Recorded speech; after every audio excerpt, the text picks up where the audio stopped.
সম্প্রতি যশোরে ঘটে গেল এক বিস্ময়কর ঘটনা। আর এই ঘটনাটি ঘটিয়েছে সাব্বির হোসেন নামের এক যুবক।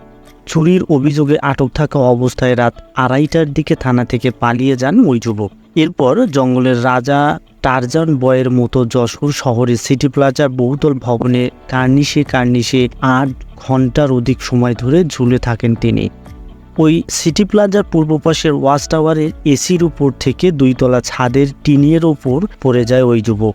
পড়ে যাওয়ার শব্দ ও আত্মচিৎকারে আশপাশের লোকজনের ঘুম ভেঙে যায়। ততক্ষণে সাব্বির কিছুটা স্বাভাবিক হয়ে পালিয়ে যাওয়ার উদ্দেশ্যে সিটি প্লাজার দক্ষিণ প্রান্তে সড়কের কাছে সিটি ব্যাংকের সামনে আসেন। এ সময় বিপুল সংখ্যক উৎসুক জনতা ও পুলিশ থাকায় তিনি থাই গ্লাসের কাঁচ ভেঙে নিজের হাতে নিয়ে দর্শকদের হুমকি দিতে থাকেন। তাকে ধরার চেষ্টা করলে খণ্ডকাচের টুকরো নিজের পেটে ঢুকিয়ে আত্মহত্যা করবেন এমন হুমকি দিতে থাকেন। পরে এখান থেকে পালিয়ে আবারও সিটি প্লাজার কার্নিশে গিয়ে ওঠেন। পরে সকাল 7টার দিকে ফায়ার সার্ভিসের কর্মীরা খবর পেয়ে ঘটনাস্থলে আসেন। মই দিয়ে তাকে নিচে নামানোর চেষ্টা করলে সে ভবনের কার্নিশ ও স্যানিটারি পাইপ ধরে 5 তলার উপরের দিকে উঠতে থাকেন। পরে ফায়ার সার্ভিসের কর্মীরা তার প্রেমিকাকে ঘটনাস্থলে নিয়ে এসে তাকে দিয়ে অনেক অনুরোধ করেও নামাতে পারেনি। ফায়ার সার্ভিস কর্মীরা 5 ঘন্টা ধরে তাকে উদ্ধারের চেষ্টা চালায়। পরে আশা ছেড়ে দিয়ে তারা ফায়ার স্টেশনে ফিরে যান। লোকজন কমে গেলে তিনি নামতে গিয়ে ভবনের নিচে পড়ে গুরুতর আহত হন। থানায় প্রতিদিন করার পরে উনি বললো সকালে ওর গার্জেন আসবে, তারপরে হয়তো ওকে ছাড়বে এরকম গার্জেন। তারপরে আমরা চলে গেছি বাসায়।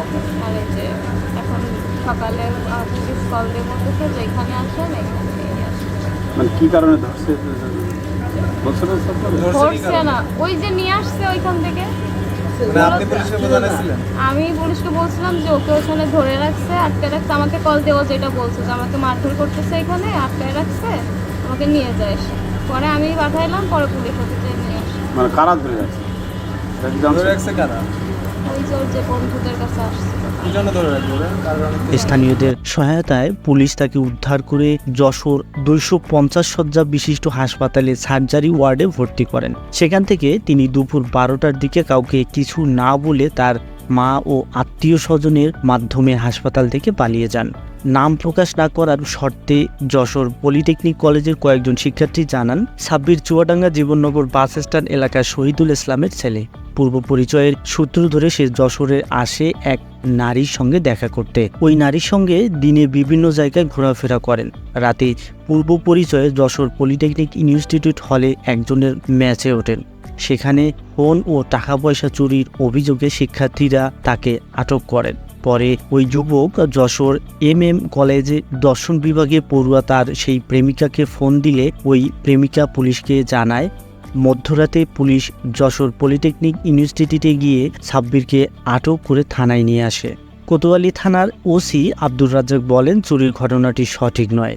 তার এক বান্ধবীর অভিযোগের ভিত্তিতে থানায় এসআই ইমরান সহ পুলিশের কয়েকজন সদস্য পলিটেকনিক কলেজের আবাসিক হলে গিয়ে তাকে উদ্ধার করে থানায় নিয়ে আসেন, কিন্তু তার বিরুদ্ধে কোনো অভিযোগ না থাকায় তাকে ছেড়ে দেওয়া হয়েছে।